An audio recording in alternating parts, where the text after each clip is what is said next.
আজকের সংক্ষিপ্ত খুতপাতে আমি আপনাদের সাথে খুবই গুরুত্বপূর্ণ আর বারংবার আলোচিত একটি বিষয় নিয়ে কথা বলতে চাই। বিষয়টি আল্লাহর কিতাব আর নবী সাল্লাল্লাহু আলাইহি সাল্লামের সুন্নাতেও বারবার আলোচিত হয়েছে। সেই বিষয়টি হলো অনুশোচনা, ক্ষমা প্রার্থনা করা, আল্লাহর কাছে ফিরে যাওয়া। আরবি শব্দটি হলো তাওবা। কোরআনে বহু বহু স্থানে এর উল্লেখ আছে, কিন্তু আমি মূলত একটি স্বীকারোক্তি দিয়ে শুরু করতে চাই। সেটি হলো পৃথিবীর কোনো মানুষই কিন্তু তাওবার ঊর্ধ্বে নয়। আমাদের কেউই নয়। আমাদের কেউই এমন অবস্থানে নেই যে আমাদের আল্লাহর কাছে ক্ষমা চাইবার বা তার কাছে আমাদের কমতির জন্য ফিরে যাবার প্রয়োজন নেই। যেখানে রাসূলুল্লাহ সাল্লাল্লাহু আলাইহি সাল্লাম আমাদের বলেছেন যে তিনি নিজে স্বয়ং আল্লাহর নিকট ইস্তেগফার করেন, তিনি আল্লাহর কাছে প্রতিটি দিন ৭০ বার বা তারও বেশি ক্ষমা প্রার্থনা করেন। তাহলে কিন্তু এমন চিন্তা করার কোনোই সুযোগ নেই যে আমরা আল্লাহর কাছে ক্ষমা চাওয়ার ঊর্ধ্বে উঠে গেছি। এখন বিষয় হলো, অনেকে ভাবতে পারেন যে আল্লাহ রসুল সাল্লাল্লাহু আলাইহি সাল্লাম কেনই বা ক্ষমা প্রার্থনা করবেন? কারণ ক্ষমা তো চাওয়া হয় যখন আপনি কোনো খারাপ কাজ করেন। কেনই বা তবে ইব্রাহিম আলাইহিস সালাম বলবেন ওয়াতুব আলাইনা? তিনি মাত্রই আল্লাহর ঘর নির্মাণ করলেন, আল্লাহ তাকে বিশ্ব মানবতার ইমাম ঘোষণা দিলেন, মূলত তাকে গ্র্যাজুয়েট করে দিলেন, আর তার দুয়াতে এলো ওয়াতুব আলাইনা, আমাদের তওবা কবুল করুন। কিসের জন্য তিনি তওবা করছেন? এটা কিন্তু খুবই গুরুত্বপূর্ণ প্রশ্ন। এটা আসলে স্বীকারোক্তি বড় বড় নবীদের আলাইহিমুসসালাতু ওয়াসসালাম, আমাদের নবী সাল্লাল্লাহু আলাইহি সাল্লাম সহ, যে আমাদের অনেক ভুল ত্রুটি আছে যেগুলো সম্পর্কে আমরা জানি যে কেবল ভুল করেছি, আর অনেক ভুলও আছে যেগুলো সম্পর্কে আমাদের কোনো জ্ঞানই নেই। আল্লাহ আমাকে আপনাকে আমাদের নিজেদের চাইতেও ভালো করে জানেন। এমনকি আমি আপনি যেই ভালো কাজগুলো করি সেখানেও ত্রুটি থাকে। আমি জানি না আমার কাজ ঠিকঠাক মতো হয়েছে কিনা, কিন্তু আমরা সবাই আর কিছুক্ষণের মধ্যে দাঁড়িয়ে যাব, সবাই সালাত আদায় করব, আর সালাতের শেষে আমরা মনে করতে পারি যে আমরা হয়তো আমাদের উদ্দেশ্য পূরণ করতে পেরেছি, সালাতুল জুমায় সালাতের যে অধিকার তা আদায় করেছি। কিন্তু আমাদের প্রত্যেকের হিসেব খাতায় ফেরেশতা কী লিখছেন সেটা আমরা জানি না। আমরা জানি না এই সালাতে আমরা কত নম্বর পেয়েছি, কতটুকু খুশি ছিল তাতে, কতটুকু মনোযোগ আমরা দিয়েছি, কতটুকু ইখলাস ছিল সালাতে, দুপুরের খাবার নিয়ে কতটুকু চিন্তা করেছি, কিংবা অফিসের প্রজেক্ট আর অন্য জিনিস নিয়ে। তাই বাহ্যত দেখে মনে হচ্ছে আমরা সবাই সালাত পড়েছি, সবাই একই দিকে ফিরে, সবাই কাতারবদ্ধ হয়ে দাঁড়িয়েছি, সালাতের শর্তগুলো পালন করেছি আমরা। কিন্তু ভেতরে সেই সালাতের গুণমানটাও লেখা হচ্ছে, শুধু পরিমাণটাই নয়, ঠিক? আর আমরা জানি না সেটার অবস্থা কী। তাই আমরা যে ভুলগুলো সম্পর্কে জানি সেগুলোর সাথে সাথে যেগুলো সম্পর্কে জানি না সেগুলোর জন্য আল্লাহর কাছে ক্ষমা চাই। দুটোর সম্মিলিত অবস্থাই হলো এটা। আল্লাহর নবীদের ক্ষেত্রে দেখুন, চিন্তা করুন, আল্লাহ রসুল সাল্লাল্লাহু আলাইহি সাল্লামের চাইতে কে বেশি আল্লাহ আজ্জা ওয়া জাল্লার দাস হিসেবে তার দিনের সবচাইতে বেশি খেদমত করতে পারেন? আলাইহিস সালাতু ওয়াস সালাম। কিন্তু তিনি নিজেও সারাক্ষণ চিন্তা করতেন, হয়তো আমি যথেষ্ট করছি না, হয়তো যা করছি তাতে হচ্ছে না, আল্লাহর কাছে আমার ক্ষমা চাইতে হবে আমার সর্বোচ্চ সক্ষমতাটুকু দিয়ে দিতে না পারার কারণে। আর আল্লাহ আজ্জা ওয়া জাল্লা সর্বক্ষণ কোরআনে আল্লাহর নবীকে সান্ত্বনা দিচ্ছেন যে না না, তুমি ঠিক মতোই করেছ, তুমি যথেষ্ট করেছ, আমি তোমার উপর সন্তুষ্ট, তোমাকে চিন্তা করতে হবে না। কিন্তু আল্লাহ রসুল এর পরেও শান্ত হননি, তারপরেও তিনি আল্লাহর কাছে ইস্তেগফার করেই যাচ্ছেন। এই বিষয় আমি তুলে এনেছি এজন্য যে আমি সহ এখানে কেউই যেন মনে না করি যেহেতু আমি মিম্বারে দাঁড়িয়ে আপনাদেরকে বলছি তাই আমার এসবের দরকার নেই। আপনাদের শুধু প্রয়োজন, সবার মতো আমারও প্রচুর ইস্তেগফার দরকার। প্রত্যেকেরই আল্লাহর কাছে কাকুতি মিনতি করে ক্ষমা প্রার্থনা করা প্রয়োজন। চলুন আমরা প্রথমে সবাই মিলে এই পদ্ধতিটার দিকে একটু লক্ষ্য করি। আমাদের প্রত্যেককে এটা মানতে হবে যে আল্লাহ আজ্জা ওয়া জাল্লার কাছে ক্ষমা চাইবার আগে আমাদের কিছু পদ্ধতি অবলম্বন করতে হবে। তাই আপনাদের নিকট আমি দুইটা আয়াত নিয়ে কথা বলবো সূরাতুন নিসা থেকে। আয়াত দুটি নিয়ে বলার আগে অল্প করে প্রেক্ষাপটটা বলে নেই। সেটা হলো, এই আয়াতগুলো প্রাথমিক মাদানী যুগের। যখন নবী সাল্লাল্লাহু আলাইহি সাল্লাম মদিনাতে হিজরত করলেন, তখন নতুন মুসলিম সমাজের একদম শুরুর দিকে নাজিলকৃত আয়াতগুলো, যেগুলোতে সমাজের আইনকানুন বর্ণিত আছে, সেগুলো সবই ছিল মূলত সূরাতুন নিসাতে। যেমন সূরা নিসাতে নাজিল হয়েছে উত্তরাধিকার সম্পর্কিত আইন, কিছু সামাজিক আইন নাজিল হয়েছিল, নারী পুরুষের পারস্পরিক মিথস্ক্রিয়া কেমন হবে, নারী পুরুষের মধ্যে শৃঙ্খলা আর নির্লজ্জতার শাস্তি সম্পর্কে বিস্তারিত আলোচনা হয়েছে। এই সব কিছু গুনাহ আর কিছু বড় পাপ যেমন জিনার আলোচনা করা হয়েছে। আর এর পরপরই তাওবার এই আয়াতগুলো এসেছে, আল্লাহর কাছে ক্ষমা চাইবার আয়াত। এর মানে হলো আল্লাহ আপনার কাছে কিছু জিনিস আশা করেন, যদি সেগুলো পূরণ করতে না পারেন তবে আপনাকে তাওবা করতে হবে। আমি সেই আয়াতগুলোতে ফিরে আসছি, কিন্তু তার আগে কয়েক মিনিটের জন্য অন্য পথে যেতে চাই। দেখুন, আমরা সবাই গুনাহগার, এর কোনো ব্যতিক্রম নেই। আমরা সবাই পাপ করি। হয় আমরা সরাসরি পাপ করি, মানে আল্লাহ যা চান না সেটা আমরা করি, যা দেখা উচিত না সেটা আমরা দেখি, এমন জিনিসে বিনোদন নেই যেগুলো আমাদের জন্য জায়েজ নয়, মুসলিমদের জন্য সেটা উচিত নয়, এমন বিষয়ে সময় অপচয় করি যেখানে করা উচিত নয়, কখনো কখনো প্রশ্নবিদ্ধ উপায়ে অর্থ উপার্জন করি, মুসলিমরা আমরা এমন সব ব্যবসায় জড়িত হয়ে যাই, এমন সব লেনদেন করি যেগুলো সম্পর্কে জানি যে সেটা প্রশ্নবিদ্ধ, তবু আমরা সেগুলো করতেই থাকি এই যুক্তিতে যে দেশের অর্থনৈতিক অবস্থা খারাপ। কি আর করব বলুন, আমাদের পরিবারকে তো খাওয়াতে হবে। এগুলো জায়েজ করতে আমরা প্রচুর অজুহাত দাঁড় করাই, এগুলো ব্যবসায়িক লেনদেন হোক বা না হোক। এছাড়া শুধু তাই নয়, আমরা অনেক সময় আমাদের পরিবারের সাথে অন্যায় আচরণ করি। আমাদের স্ত্রী, আমাদের সন্তান, আমাদের ভাই, আমাদের কাজিনদের সাথে আমরা দ্বন্দ্বে জড়িয়ে পড়ি, উত্তরাধিকার নিয়ে অন্যায়ভাবে ঝগড়া শুরু করে দেই। কত ধরনের অন্যায় কাজই তো আমরা করি। আর আমাদের দৈনন্দিন জীবনেও আমরা সহজেই রেগে যাই, মুখের ভাষার নিয়ন্ত্রণ হারিয়ে ফেলি, বাজে শব্দ ব্যবহার করি, একে অন্যের গীবত গাই, আমরা মিথ্যা বলি, ছোটোখাটো মিথ্যাকে গুরুত্বপূর্ণ মনে করি না, তাই না? আপনার বস ফোন দিয়েছে, আপনি ঘর থেকে বেরই হননি, কিন্তু আপনি বললেন আমি একদম অফিসের কাছেই। না, আপনি তো অফিসের কাছে নন, আপনি 10 মাইল দূরে। কিন্তু বসকে একটু মিথ্যা তো বলতেই হবে, তাই না? আমরা এসবকে তেমন কিছু মনে করি না। তাই কেউ যদি বসে বসে নিজের যত পাপ আছে সব নিয়ে চিন্তা করে, অন্তত যেগুলো মনে পড়ে সেগুলো নিয়ে। মনে আছে খুতবার শুরুতে বলেছিলাম, অনেক পাপ আছে যেগুলো আমরা মনেও করতে পারি না। এত পাপ আছে যা আল্লাহ আমাদের থেকে ভালো জানেন যে কোথায় আমাদের পাপ হয়েছে। আর এগুলো তো শুধুই গুনাহের কাজগুলো, কিন্তু আমাদের ভালো কাজে যেসব ভুল হয়েছে সেগুলো তো অগণিত। অন্য ভাষায় বললে, যেমন আমি বললাম সালাত, দুয়া, অজুর মতো সহজ জিনিসগুলো, আমাদের অজুতে কত রকম ভুল ছিল, আমাদের সালাতে কতগুলো ত্রুটি ছিল, আল্লাহর কাছে দোয়ার সময় আমরা কতটুকু মনোযোগ দিচ্ছিলাম। খুব জনপ্রিয় একটা ঘটনা মনে পড়ে গেল, আমি প্রায় এটা বলি। আলী রাদিয়াল্লাহু তাআলা আনহু এক লোকের পাশ দিয়ে যাচ্ছিলেন, সে ইস্তেগফার করছিল, সে শুধু আল্লাহকে ক্ষমা করতে বলছিল আস্তাগফিরুল্লাহ আস্তাগফিরুল্লাহ আস্তাগফিরুল্লাহ। সে শুধু এটা বলেই যাচ্ছিল, মুখস্থ বলছিল। আর তিনি তাকে দেখে বললেন, তোমার ইস্তেগফার প্রয়োজন, তাই না? যেভাবে আল্লাহকে বলছো ক্ষমা করতে, কি এসব? তুমি শুধু পাখির মতো উচ্চারণ করেই যাচ্ছ, এর অর্থ সম্পর্কেও তুমি জানো না। দেখে মনে হচ্ছে তুমি আসলে চাচ্ছও না, শুধু কসরতের মতো করছো। ইস্তেগফার তো এমন হবার কথা নয়, আন্তরিকভাবেই তোমার পাপের জন্য অনুশোচনা হবার কথা। তাই প্রথম যেই কথা আপনাদের বলতে চাই তা হলো, আমরা প্রতিনিয়ত প্রচুর মন্দ কাজ করি, আমরা প্রচুর ত্রুটি করি। আমাদের বাম দিকের ফেরেশতা খুবই ব্যস্ত থাকেন, তার প্রচুর লেখালেখি করতে হয়। আর কেউ যখন আসলেই এসব নিজের ক্ষেত্রে চিন্তা করে, দুইটি জিনিস সঙ্গেই হয়, দুটি জিনিস সাথে সাথেই হয়ে যায়।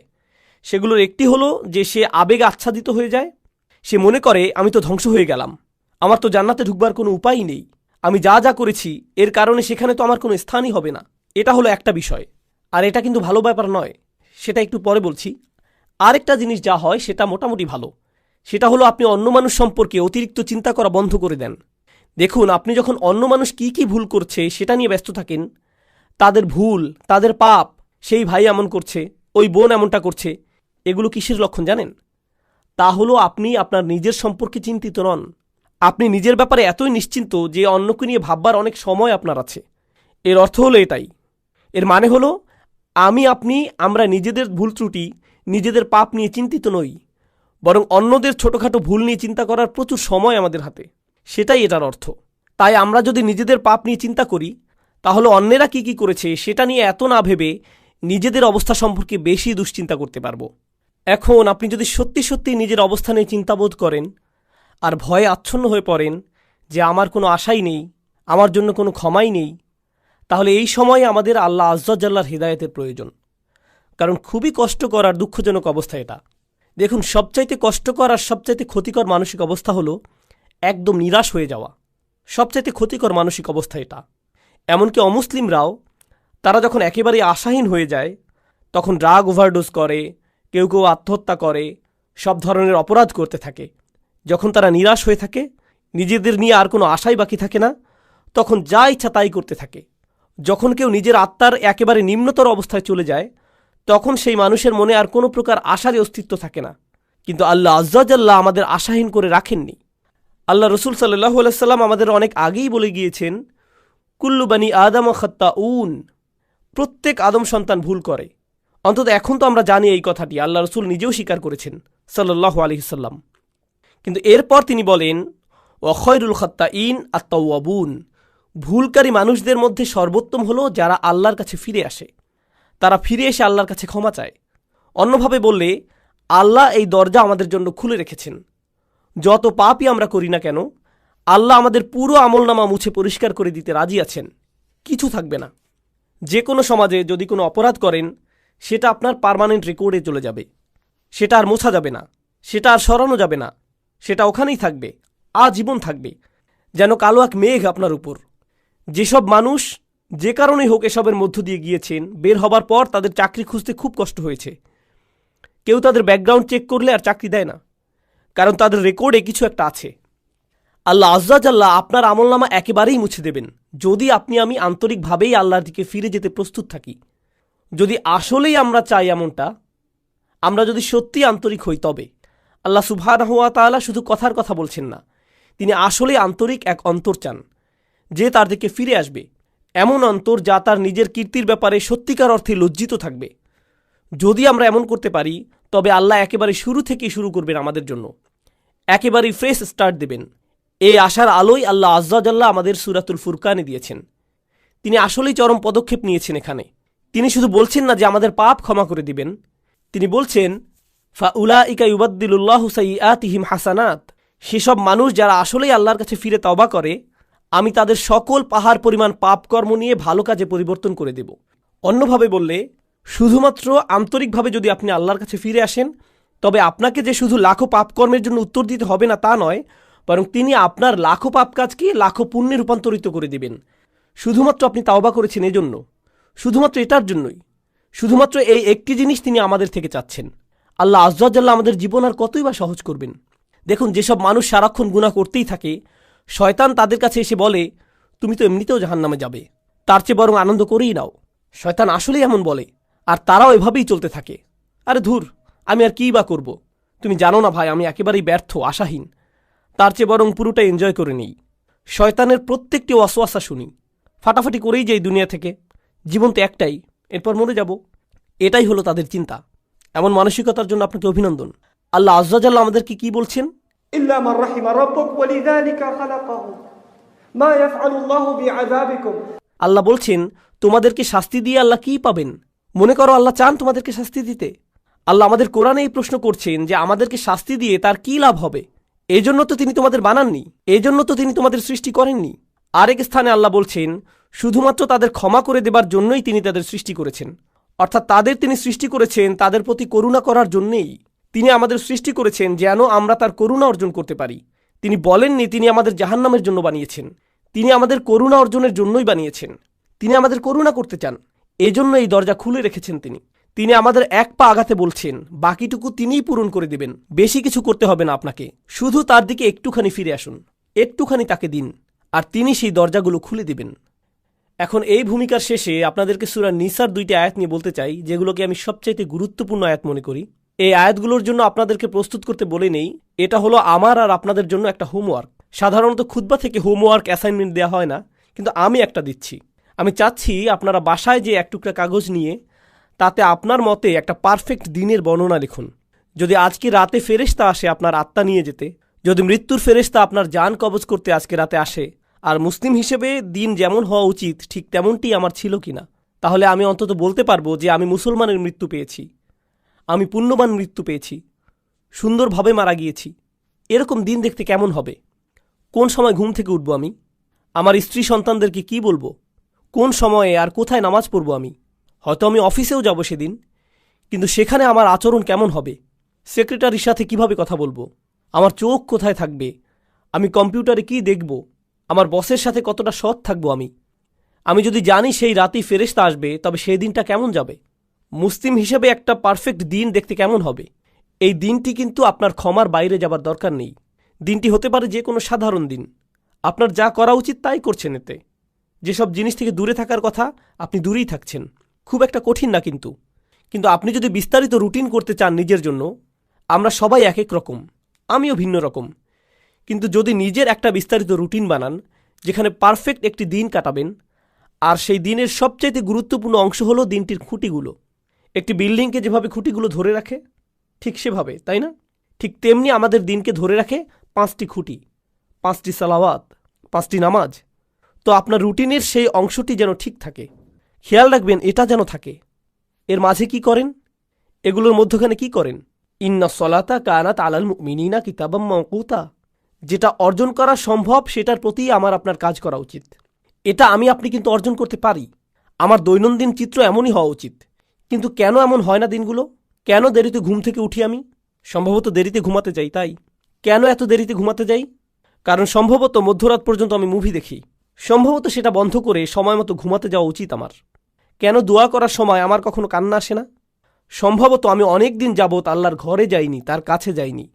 শুধুমাত্র সেখানে যাই জুমার সময়, তাও আবার যখন তা একেবারে শেষের দিকে, যেন আবার নিজের জীবনে ছুটে যেতে পারি। কেন প্রত্যেকবার সালাতে যখন সিজদায় যাই উঠে দাঁড়ানোর জন্য ছটফট করি? যেমন সুবহানা রব্বিল আযীম, সুবহানা রব্বিল আলা, যেন এমনটা এতই তাড়াতাড়ি বলি আমি, কারণ আমার সেখানে বেশিক্ষণ থাকতে ইচ্ছে হয় না। আমার তো অনেক কাজ আছে, আমার জরুরি কাজ শেষ করতে হবে, তাই না? আল্লাহর সামনে নিজের মাথা নিচু করার চাইতে জরুরি আর কি হতে পারে? আমি বুঝি না আমরা কিভাবে নিজেদের বুঝ দিতে পারি এটা নিয়ে। সেই একটি জিনিস যা আল্লাহ তাকে করতে বলেছিলেন, সেই একটি জিনিস যা সে করতে অস্বীকার করেছিল, এই একটি জিনিস আমাদের তিনি প্রতিদিন করতে বলেছেন। আর আমরা যদি করিও সেটা যেন কৌতুক, কোনো রকম করে দৌড়। এটা তো কিছুই না। কি এটা? সিজদা। এজন্যই আপনার উচিত দিনের রুটিন বানানো। এখন আয়াতটি শুনুন। ইন্নামা তওবাতু আলাল্লাহ। তাওবা শুধুমাত্র আল্লাহর জিম্মাদারিতে।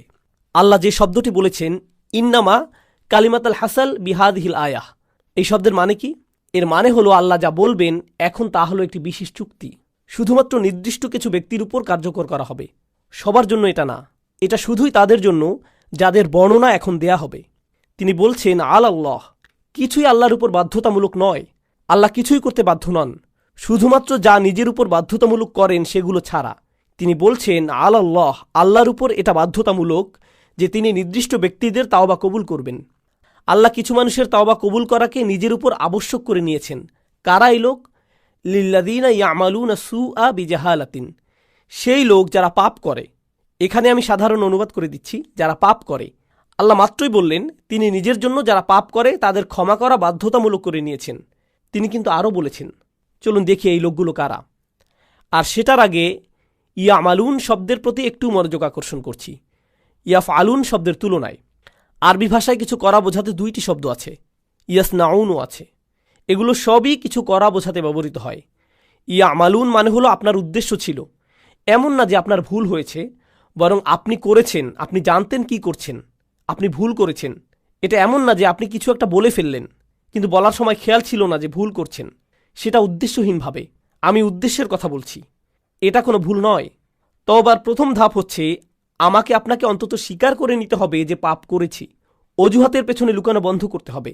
আল মাআজিরু মাকাজির, অজুহাত হলো মিথ্যে কথা। অজুহাত মানে এটাই, আপনি যদি অন্তত নিজের সাথে সৎ থেকে বলতে না পারেন যে হ্যাঁ আমি ভুল করেছি, আমি পাপ করেছি, কোনো অজুহাত নেই। যেমন আমি আর অজুহাত দিতে পারবো না, আমি আমার অজুহাতের পেছনে লুকাবো না, তাই না? প্রত্যেকবার কোনো ভুল হয়ে গেলে শয়তান সে বলে না না এটা তোমার দোষ না, সমাজের দোষ। তুমি অনেক চাপের মাঝে ছিলে, তুমি অনেক চাপের মধ্যে ছিলে, তুমি তখন খুবই রেগেছিলে, তোমার বন্ধুর দোষ ওটা, অমুকের দোষ সেটা, তারা তোমাকে বাধ্য করেছে, সে তোমাকে বাধ্য করেছে, এজন্যই এমনটা হয়েছে, খুবই গরম ছিল সেদিন, খুবই ঠান্ডা ছিল সেই দিন। সুবহানাল্লাহ, কত অজুহাত চলে আসবে আপনার ভেতর। আর যেটা করবেন না তা হলো নিজের ভুল স্বীকার করা। আল্লাহর কাছে ফিরে আসার প্রথম ধাপই হলো আমাকে আপনাকে আমাদেরকে স্বীকার করতে হবে যে আমরা পাপ করেছি। এটা অপমানজনক। মানুষ অজুহাত কেন দেয় জানেন? কারণ নিজের ভুল স্বীকার করাটা বিব্রতকর, এটা বিব্রতকর। আর যখন আপনি নিজেকে আল্লাহর সামনে বিব্রত করতে পারবেন, সেটাই প্রমাণ করে যে আল্লাহর সামনে আপনার আর কোনোই অহংকার নেই। আল্লাহ আমার আপনার কাছে বিনয় চান, তিনি আমাদের অহংকার দেখতে চান না, তিনি আমাদের গর্ব দেখতে চান না, তিনি এমনকি এতটুকু কিবর দেখতে চান না, মিসকাল হাব্বাতিন মিনাল কিবর, এতটুকুও না। তিনি আমাদের মাঝে এতটুকু অহংকারও দেখতে চান না। তাই নিজের পাপ স্বীকার করলে অহংকার দূর হয়ে যায়, এভাবে এটা দূর হয়। তাই আমরা আল্লাহ আজ্জা জাল্লার কাছে আমাদের ভুল স্বীকার করি পরিষ্কারভাবে। আর যখন তা করি আল্লাহ বলেন বিজাহালাতিন, তিনি বলেননি ইয়ামালুনা সুআ, তিনি বলেছেন বিজাহালাতিন। তো এখন সু শব্দের প্রতি লক্ষ্য করুন। পাপ বোঝাতে যেই শব্দ ব্যবহার করলেন, আরবিতে জাম্ব আছে, জানাহ আছে, পাপের জন্য আরও কত শব্দই তো আছে। সু আসে সাউআ থেকে। সাউআ মানে হচ্ছে লাশ। কেউই মৃত শরীর বা লাশের দিকে তাকাতে পছন্দ করে না। যেমন ধরুন হাইওয়েতে কোনো প্রাণীর লাশ পড়ে আছে কিংবা মানুষের লাশ, বিষয়টা ডিস্টার্বিং, কুৎসিত একটা জিনিস, দেখতে চাওয়ার মতো জিনিস না এটা। আল্লাহ আজ্জাওয়াজাল্লাহ পাপকে সেই কুৎসিতের সাথে তুলনা করেছেন। এটাই করেছেন তিনি। এটা দুর্গন্ধযুক্ত, দেখতেও বিশ্রী, পচা গলা। এটাই হলো সু শব্দের উৎস। সাইয়াত এই শব্দ থেকেই উদ্গত। তো আপনি বিশ্রী কিছু একটা করেছেন, স্বীকার করুন। এরপর আল্লাহ কারণ দিচ্ছেন বিজাহালাতিন, লোকটি এই পাপ করেছে কারণ সে অতিরিক্ত আবেগে আচ্ছন্ন ছিল। জাহালা শব্দটি আরবি ভাষা আর কোরআনেও গুরুত্বপূর্ণ একটি শব্দ। এর অর্থ হচ্ছে আবেগে আচ্ছন্ন হয়ে যাওয়া। আপনি খুব রেগে মেগে এমন কিছু করে বসলেন যেটা করা উচিত না। প্রলুব্ধ হয়ে এমন কিছু করলেন যা করা উচিত ছিল না। প্রচণ্ড লোভে পড়ে এমন কিছু করেছেন যেটা উচিত নয়। প্রচণ্ড উত্তেজিত হয়ে এমন কিছু করেছেন যা উচিত নয়। এরকম সময়ই মানুষ যা উচিত নয় তা করে বসে। যখন তারা উত্তেজিত হয়ে যায়, কোনো আবেগে আচ্ছন্ন হয়ে যায়, সেই আবেগটি ভয়, ক্রোধ, লোভ, হিংসা, লালসা, প্রলোভন যাই হোক না কেন, তারা এই আবেগে তাড়িত হয়ে মন্দ কিছু করে ফেলে। আল্লাহ বলছেন, হ্যাঁ, সেই আবেগ সেখানে ছিল, আর লোকটি আসলেই পাপ করেছে। সুম্মা ইয়াতুবুনা মিন করিব, আর সাথে সাথেই তারা আল্লাহর কাছে ফিরে বলে, ইয়া আল্লাহ, আমি করে ফেলেছি, আমি জানি আমি করে ফেলেছি, আমি একটা মানুষ, আমি জানি আমি পারফেক্ট দিন শুরু করেছিলাম, আর সেই পারফেক্ট দিনটি সুন্দর করার চেষ্টাও করেছিলাম, কিন্তু পথিমধ্যে এই ভুলটি করে ফেলেছি, আবেগে আচ্ছন্ন হয়ে এই পাপটি করে ফেলেছি। এখন আপনার দিকে ফিরে এসে ওয়াদা করছি এমন কাজ আর কখনো করব না। ইয়া আল্লাহ, যা করেছি এজন্য আমি লজ্জিত। এখন আপনি আল্লাহ আজ্জাওয়াজাল্লাহর সাথে কথা বলছেন। এই কথোপকথন আরবিতেই হতে হবে এমন কোনো কথা নেই, কিন্তু আপনি নিজের ভাষাতে এই কথা বলতে পারেন। আল্লাহ আজ্জাওয়াজাল্লাহ সকল ভাষার শিক্ষক। আমি আপনি আল্লাহর কাছে ফিরে এসে যা যা ভুল আগে করেছি তা স্বীকার করব। ফাউলাইকা ইয়াতুবুল্লাহু আলাইহিম, তারাই সেই সব লোক যাদের তাওবা আল্লাহ কবুল করেন। তারাই সেই সব মানুষ যাদের জন্য তিনি দরজা খুলে দিতে চান। সেই দরজাটি আপনার জন্য বন্ধ না। আপনি আশা ভরসার অতীতে চলে যাননি। আর পরের আয়াতে যাবার আগে আমি আরেকটি ব্যাপার যোগ করতে চাই, সেটা পুরো বিষয় সম্পূর্ণ করবে।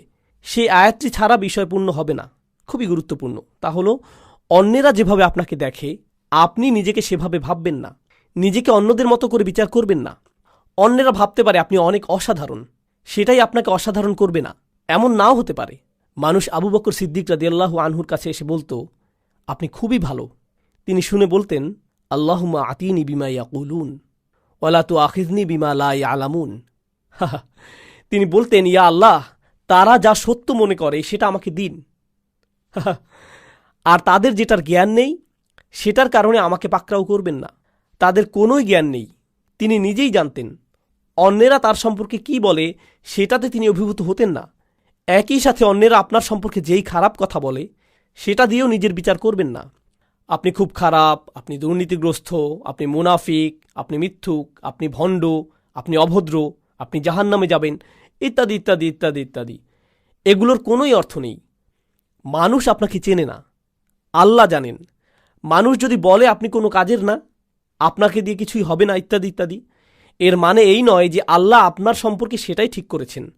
ঠিক যেভাবে মানুষের প্রশংসা আপনাকে ভালো মানুষ বানায় না, তেমনি মানুষের নিন্দাও আপনাকে মন্দ লোক বানিয়ে দেয় না।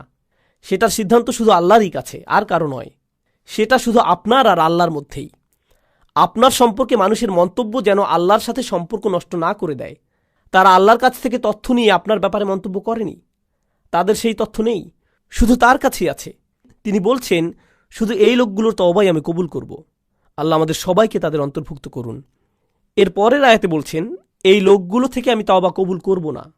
পরিষ্কার করে বলছি, আমি চাই তোমরা তওবাকারীদের মধ্যে অন্তর্ভুক্ত হও। এই লোকগুলোকে আমি গ্রহণ করব, কিন্তু এদেরকে আমি গ্রহণ করব না। লাইসাতুত তাওবাতু লিল্লাযীনা ইয়ামালুনাস সাইয়্যাত, যারা পাপ করতে থাকে একের পর এক একের পর এক। আগের আয়াতে শব্দটি ছিল সু, মুফরাদ, একবচন। এখন আমরা পাচ্ছি সাইয়্যাত, বহুবচন। এর মানে হচ্ছে সে বারবার গুনাহ করে আর বলে, আরে আস্তাগফিরুল্লাহ, করা উচিত ছিল না, কিন্তু কালকে আবার করব, এরপর আবার আস্তাগফিরুল্লাহ বলবো, সমস্যা নেই। তারা নিজেদের পাপের প্রতি আসক্ত না, বারবার বারবার তারা করতেই থাকে না। নিজেদের বলে না তাওবার দরজা তো খোলাই আছে, আমি আরেকটু মজা করে নিতে পারি। এটা আসলে হলো খ্রিস্টান মানসিকতা। আমি রবিবার যে ক্ষমা চেয়ে নেব, পুরো সপ্তাহ পার্টি করে নেই, তাই না? এরপর রবিবার আবার যে খাতা পরিষ্কার করে আসব। এভাবে আমাদের দিন চলে না। আল্লাহ নিশ্চিত করেছেন যেন আমরা তার দিন নিয়ে এভাবে খেলা না করি। তাই তিনি বলছেন, যেসব মানুষ বারবার গুনাহ করে, বারবার ফিরে যায়, এই চিন্তা করে যে ক্ষমা চাইবে আর সব ঠিক হয়ে যাবে, এমনটা গ্রহণযোগ্য নয়। এভাবে আল্লাহ আজ্জাওয়াজাল্লাহর সাথে খেলা করা যাবে না। ওয়ালাইসাতিত তাওবাতু লিল্লাযীনা ইয়ামালুনা আস-সাইয়্যাত হাত্তা ইযা হাদারা আহাদুহুমুল মাউত। অবশেষে তাদের কারো মৃত্যু চলে আসে। ক্বালা ইন্নী তুবতুল আন, আমি আসলেই তওবা করছি, এই শেষ, আর কখনো করব না। একবার আমি প্লেনে যাচ্ছিলাম, আর সাধারণত যখন প্লেনে চড়ি আমি ঘুমিয়ে যাই। তো আমি যাচ্ছি আর আমার আশেপাশে দেখছি মানুষজন তাদের আইপডে অথবা আইপ্যাডে বা তাদের ল্যাপটপে বসে মুভি দেখছে, অথবা তাস খেলছে, গান শুনছে, প্লেনে বসে মাথা দুলাচ্ছে, তাই না? তো ঘুম ভেঙে দেখি প্লেন হঠাৎ 50 ফিটের মতো নেমে গেছে, কেবিনের প্রেশার বদলে গেল, মালাকুল মৌতের কাপগুলো নেমে এলো, তাই না? তখন আশেপাশে সবাইকে কি করতে দেখেন? সবাই দোয়া করছে, একেবারে সবাই। ও আল্লাহ, আমি সরি, আমি সরি, আমি সরি। সবাই এমন করছে। কি ধর্ম সেটা আসে যায় না, সবাই দোয়া করছে। এরপর ক্যাপ্টেন ক্ষমা চাইল, কাপগুলো উপরে উঠে এলো, প্লেন আবার স্থির হলো। এরপর কি হয় বলুন তো? প্লে বাটন আবার চাপ দেয়। আর অসাধারণ সিন দেখছিলাম তো আমি। আবার তারা স্বাভাবিক হয়ে যায়। এটাই হলো আল্লাহ আজ্জা জাল্লার সাথে ক্রিয়া কৌতুক। মৃত্যু যখন চলে আসে তখন তারা ক্ষমা প্রার্থনা করতে থাকে, ইন্নী তুবতুল আন ওয়ালাল্লাযীনা ইয়ামুতুনা ওয়া হুম কুফফার। কিংবা তারাও না যারা অবিশ্বাসী অবস্থায় মারা যায়, মানে যারা তাওবা নিয়ে খেলা করে, আর যারা কুফফার অবিশ্বাসী অবস্থায় মারা যায়, আল্লাহর কাছে দুটোই সমান। তিনি তাদের একই আয়াতে ফেলেছেন, একইভাবে বিচার করছেন তাদের। আমি তাদের তওবা কবুল করব না যারা অবিশ্বাসী অবস্থায় মারা যায়, আর আমি তাদেরও ক্ষমা করব না যারা বারবার পাপ করতেই থাকে, মনে করে যে খেলা করছে। তারা বারবার করতেই থাকে, শুধুমাত্র তারা মনে করে যে তারা পার পেয়ে যাবে, কিন্তু এমনটা হবে না। উলাইকা আ'তাদনা লাহুম আযাবান আলীম, তারাই সেই সব মানুষ যাদের জন্য কষ্টকর শাস্তি প্রস্তুত করেছি। আল্লাহর সাথে আমাদের আচরণ হবে প্রথমত নিজের ভুল স্বীকার করা, দ্বিতীয় ধাপ আল্লাহর দিকে ফিরে যেয়ে তার কাছেই পাপ থেকে বের হবার দোয়া করা, আর তিনি সেটা করবেন। আপনি বলবেন না যে গুনাহটি আমার থেকে বেশি শক্তিশালী, কারণ আল্লাহ বলছেন লা ইউকাল্লিফুল্লাহু নাফসান ইল্লা উসআহা। আল্লাহ কারো উপরই সাধ্যাতীত বোঝা চাপিয়ে দেন না। আপনি সামলাতে পারবেন বলেই আপনাকে মানুষ হিসেবে বানানো হয়েছে। আপনি আপনার পাপের চাইতে শক্তিশালী, আল্লাহ আজ্জা জাল্লা সেটা জানেন। আপনি নিজেকে প্রবোধ দেবেন না, নিজেকে ভুল বুঝিয়ে বেঁচে যাবেন না। আপনি যেই পাপে জর্জরিত থাকেন না কেন, আপনি সেটার চাইতে শক্তিশালী। এটাই আল্লাহ আমার আপনার জন্য করেছেন। তিনি আমাদেরকে সম্মানিত করেছেন। তিনি আমাদেরকে সম্মানিত না করলে আমাদের পাপ আমাদের চাইতে শক্তিধর হয়ে যেত, শয়তান আমাদের চাইতে ক্ষমতাধর হয়ে যেত। ইন্না ইবাদি লাইসা লাকা আলাইহিম সুলতান, আমার বান্দার উপর তোমার কোনো কর্তৃত্বই থাকবে না। আল্লাহ শয়তানকে বলেছিলেন তোমার কোনো কর্তৃত্ব থাকবে না তাদের উপর, অর্থাৎ সমস্ত মন্দের উৎস শয়তানের কোনো ক্ষমতাই নেই মানুষের উপর। তাই আমাদের অজুহাত দেবার আর কোনো কারণ নেই। আপনি আপনার পাপ স্বীকার করুন, আমরা আল্লাহর দিকে ফিরে গিয়ে আমাদের ভুলকে মেনে নেই। এরপর আন্তরিকভাবে আল্লাহর কাছে ওয়াদা করুন যে এসব থেকে দূরে থাকবেন। আন্তরিকভাবে আল্লাহর কাছে ওয়াদা দিন এসব থেকে দূরে থাকবার। আপনার ক্ষমতায় যতটুকু আছে তা দিয়েই জীবন বদলে দেবার চেষ্টা করুন। সেই পাপ থেকে দূরে থাকুন, সেটা মন্দ বন্ধুদের থেকে আসুক, কিংবা কম্পিউটারের সাথে একা থাকার মাধ্যমে হোক, কিংবা অফিসের কলিগদের থেকে, যেখান থেকেই আসুক না কেন, আপনার জীবন থেকে সেসব বদলানোর চেষ্টা করুন। এটাই হলো তাওবা। সেটা অলসতার তাওবা হতে পারে। আপনি হয়তো ফজরের অনেক পরে উঠে কাজা পড়েন, আহা কাজাটা পরে নেই, তবে এটাই আপনার কাছে নর্মাল হয়ে গেছে। সিরিয়াসলি আর নেন না এটা। আপনি বলেন আমি চেষ্টা করেও পারি না। অবশ্যই পারেন। রাতে মুভি দেখা বন্ধ করে আল্লাহর সামনে দাঁড়ান, অজুহাত দেওয়া বন্ধ করুন, নিজেকে প্রবোধ দেওয়া বন্ধ করুন। আল্লাহ আজ্জা জাল্লা এই জাতিকে তখনই উপরে তুলবেন যখন এই জাতি তওবার জাতি হবে, যখন আমরা আমাদের তওবা দ্বারা পরিশুদ্ধ হব। আল্লাহ আজ্জা জাল্লা আমাদের সবাইকে তার ক্ষমা চাইবার ক্ষেত্রে আন্তরিকতা দান করুন। আল্লাহ আজ্জা জাল্লা আমাদের তাওবা গ্রহণ করুন, দিনে দিনে আরও ভালো মুসলিমে পরিণত করুন। আল্লাহ আজ্জা জাল্লা যেন আমাদের শক্তিশালী সুন্দর মুসলিম পরিবার গড়ে তোলার সামর্থ্য দেন, যারা এই দ্বীনের সৌন্দর্য বিশ্বের সামনে তুলে ধরতে পারবে। বারাকাল্লাহু লি ওয়া লাকুম ফিল কুরআনিল হাকিম ওয়া নাফা'নি ওয়া ইয়্যাকুম বিল আয়াতি ওয়া যিকরিল হাকিম। আসসালামু আলাইকুম ওয়া রাহমাতুল্লাহি ওয়া বারাকাতুহু।